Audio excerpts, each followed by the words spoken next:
Hello friends, welcome to Santi Steno classes. Today we will give you the dictation of transcription number 26 of Kailash Chandra volume 2 at the start. So get ready for the dictation. Dictation will start after 5 seconds. Okay? 5, 4, 3, 2, 1. Mr. Vice Chairman, I would now like to make a few observations on the Ministry of Education. Education is basic to any national regeneration. It is true that it does not bring any return as our other projects do, as for instance the steel projects or the irrigation projects do. But this is the investment that is designed to help building up of the human material. It is agreed that education has expanded after independence and during the plan periods, but it is a matter for concern that the content of education has not been equal to our expectations. Even today, we are engaged in experimenting with all types of education from the basic stage up to the university level. It is not clear, I presume, that the basic pattern of education of which so much was said and written is accepted as a success even today. Where do we stand with regard to the basic pattern? It seems to be the position that all arguments are in favor of that type of education, but all proofs is against the success of such a type of education. Where does the government stand with regard to this type of education? We soar by the basic type of education because it was discovered by the father of the nation. But if it has been a failure, why should not the government say that that is the position? Then again, take secondary education and also collegiate education.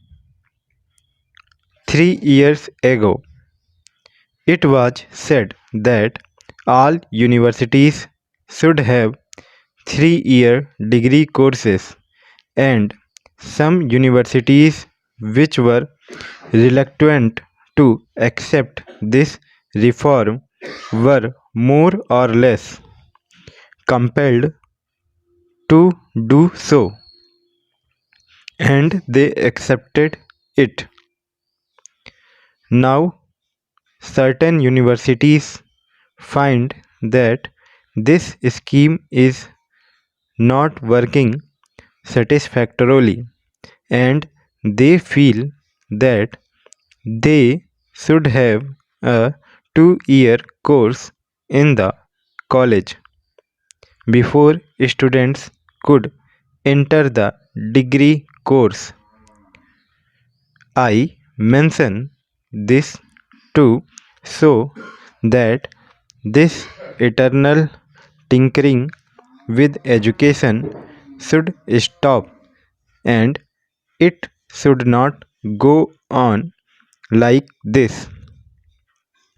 This uncertainty is not only with regard to the main objective of education, the main structure of education from the primary to the collegiate level, but also with regard to the courses of studies and also with regard to the language or medium of instruction. Mr. Chairman, up to the secondary stage, it has been accepted that the medium of instruction should be the regional language.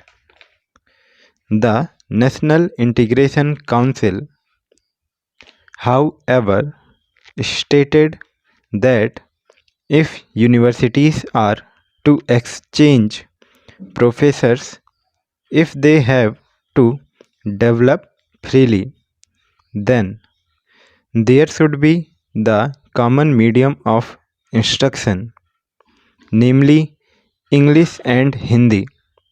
Now, at the latest National Integration Council meeting, we are told that the medium of instruction in the colleges should also be the regional language. Ultimately, and if that comes to pass, I ask, how will national integration be achieved?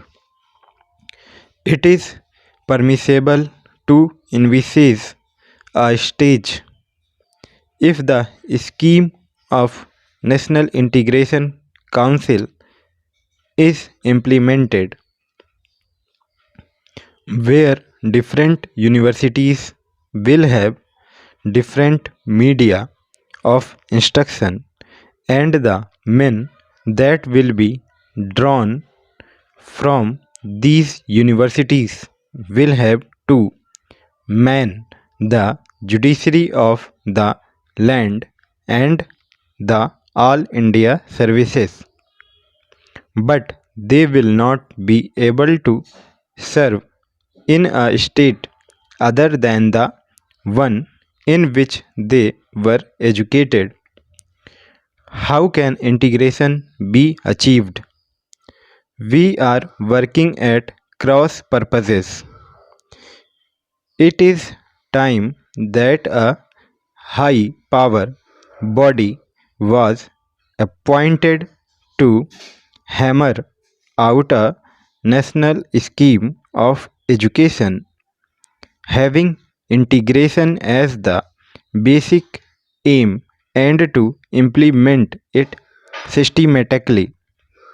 The present method of meddling at every stage of education, the present climate in which we are not clear about the medium of instruction at different stages, is causing concern to the parents, to the pupils, and weakening the country in the process.